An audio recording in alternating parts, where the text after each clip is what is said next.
ያንቺ ነገር አያልቅም እናቴዋ። አሁን እዚህ የሰፈር መሳቂያ የሚሆን ሁሉን ነገር ቤት ስንገባ እንነጋገራለን። አንቺ አሁን ዝም ብለህ ተጓዝ አንተ።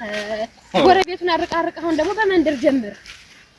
አንቺ አለሽ ነገር የምትጀምርኛል ጠገብኝ እኔ ባሰኝ እኔማ ምክር እየሳነፈው አንተ ወደ ነገሩ ምትወጣ ያ ምክሩ እኮ ሰዓት አለው። ተይ እንጂ እና ተጓዝ አሁን ቤታችንን እንድረስ እዚያ ቤታችን እንድረስ እና ተይኝ እኮ ነው የምልሽ። ቤታችን ያለው ቤት እዚያው እዚያ እንጨቃጨቃለን። ያለው ሁላ ቤት ደን እንነጋገራለን። በየመንገዱ እዚህ በነገር የምትለክሽ ወረዲያ ነገረኛ ይሁን እኔ ነኝ አይደል እና ያው ምን አድርግ ለምትይኝ? ኧረ እባክህ ዝም በለጠ እኔ ምንም ቆይ ምን ላድርግ እስኪ ምን አድርግ የምትይኝ? ምንም አላርግ አላልኩም። ቤት እንነጋገራለን። አዎ ቤትማ እንነጋገራለን። አዎ ተጓዝ። ኧረ ምኑን የጣለብኝ ፈጣሪ ረምን ያልኩት ይሆን አንቺ አታመሪ እንደው እዚህ አታመሪ።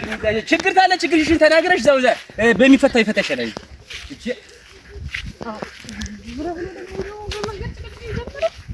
አንቺ ጭቅጭቅ አይቶኛሽ። ኧረ ዝም ብያለሁ። እባክህ ተጓዝ። ስላሴ ይዛለሁ